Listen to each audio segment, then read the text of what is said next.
Your honour, Priyanka കൊലക്കേസിന്റെ അന്വേഷണം ഏറ്റെടുത്ത ACP അർജുനും സംഘവും അന്വേഷണം അവസാനിപ്പിച്ചിരിക്കുകയാണ്. പക്ഷേ പ്രതിക്കൂട്ടിൽ നിൽക്കുന്ന കണിമംഗലം ചന്ദ്രശേഖരനെയും CIയെയും ബോധപൂർവം അന്വേഷണ സംഘം വേട്ടയാടുകയായിരുന്നു എന്നത് വ്യക്തമാണ്.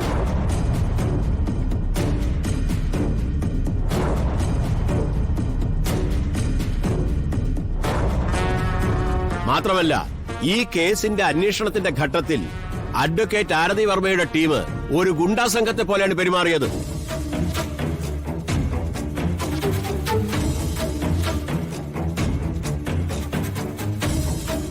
കോടതി ഉത്തരവനുസരിച്ച് അന്വേഷണത്തിലിരിക്കുന്ന ഒരു കേസിൽ നേരിട്ട് അന്വേഷണം നടത്താനും പ്രതിയെ പിടിക്കാനും അന്വേഷണം നടത്താനുമൊക്കെ ആരതി വർമ്മയ്ക്ക് ആരാണ് അധികാരം കൊടുത്തത്?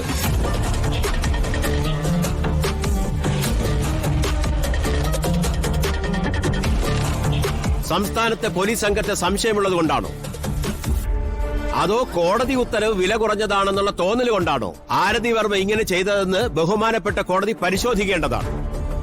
That's all, Your Honor. Objection, Your Honor. Yes, proceed. Thank you. Your Honor, ബഹുമാനപ്പെട്ട പബ്ലിക് പ്രോസിക്യൂട്ടർ മനസ്സിലാക്കേണ്ട ഒരു കാര്യമുണ്ട്. ഇന്ത്യൻ മഹാരാജ്യത്ത് ഒരു പൗരന് സാമൂഹ്യപരമായ ഏതൊരു കാര്യത്തിന് ഇടപെടുന്നതിന് തടസ്സമില്ല എന്നുള്ളതാണ്.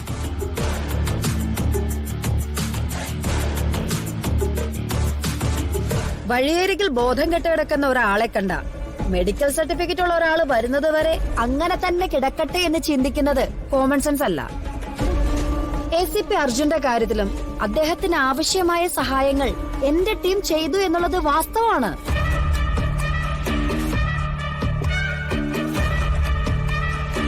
അത് പോലീസ് സംവിധാനത്തിൽ വിശ്വാസക്കുറവുള്ളതുകൊണ്ടോ കോടതി ഉത്തരവിൽ ബലക്കുറവുള്ളതുകൊണ്ടോ അല്ല. ഇതിനു മുൻപ് അന്വേഷിച്ച CI മഹേന്ദ്രന്റെ നീക്കങ്ങളിൽ നിന്ന് ഒരു പാഠം ഉൾക്കൊണ്ടതുകൊണ്ടാണ്.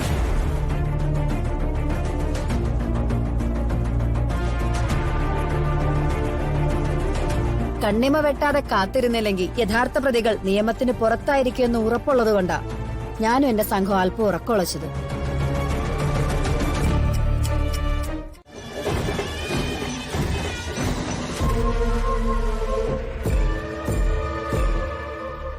പറയൂ, പ്രിയങ്കയുടെ കൊലപാതകം നിങ്ങളാണ് ചെയ്തതെങ്കിൽ നിങ്ങൾക്ക് പ്രിയങ്കയോടുള്ള വൈരാഗ്യം എന്തായിരുന്നു? പ്രിയങ്കയെ കൊല്ലുന്നതിൽ നിങ്ങൾക്കുള്ള ലാഭം എന്താ? പറയണം.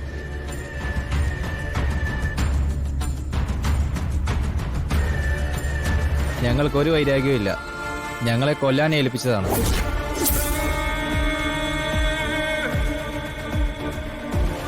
ആര്?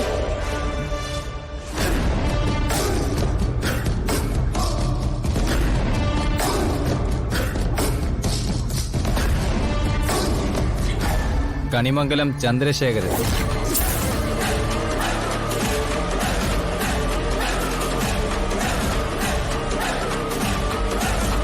നോ, ഇത് കള്ളമാണ്. ചോദ്യങ്ങൾ നിങ്ങളിലേക്ക് വരുമ്പോൾ നിങ്ങൾ പ്രതികരിച്ചാൽ മതി.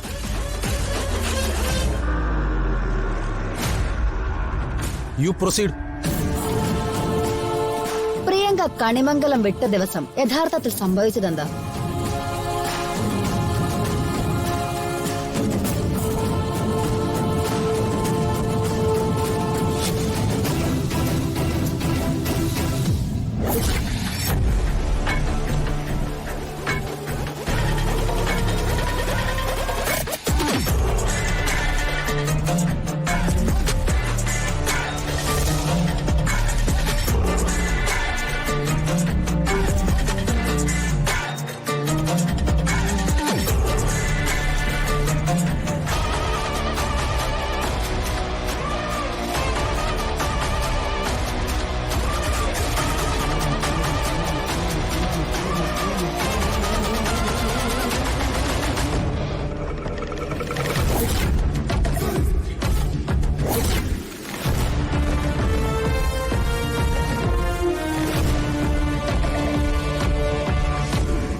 കണിമംഗലം ചന്ദ്രശേഖരന്റെ ക്രൂരമായ താൽപര്യങ്ങൾക്ക് കൂട്ടുനിൽക്കുകയും ജനങ്ങൾക്ക് പോലീസിലുള്ള വിശ്വാസം നഷ്ടപ്പെടുത്തുന്ന രീതിയിൽ പ്രവർത്തിക്കുകയും ചെയ്ത CI മഹേന്ദ്രനെ ഉടനടി സർവീസിൽ നിന്നും പിരിച്ചുവിടാനും കുറ്റക്കാരനായ ഉദ്യോഗസ്ഥന് 2 വർഷത്തെ ജയിൽവാസത്തിനും കോടതി ഉത്തരവിടുന്നു.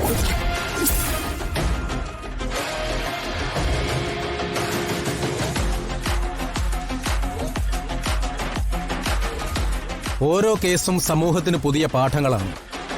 നിയമവും നിയമപാലകരും കണ്ണു തുറന്ന് ശ്രദ്ധയോടിരുന്നാൽ മാത്രമേ സമൂഹത്തെ ശുദ്ധമാക്കാൻ പറ്റൂ.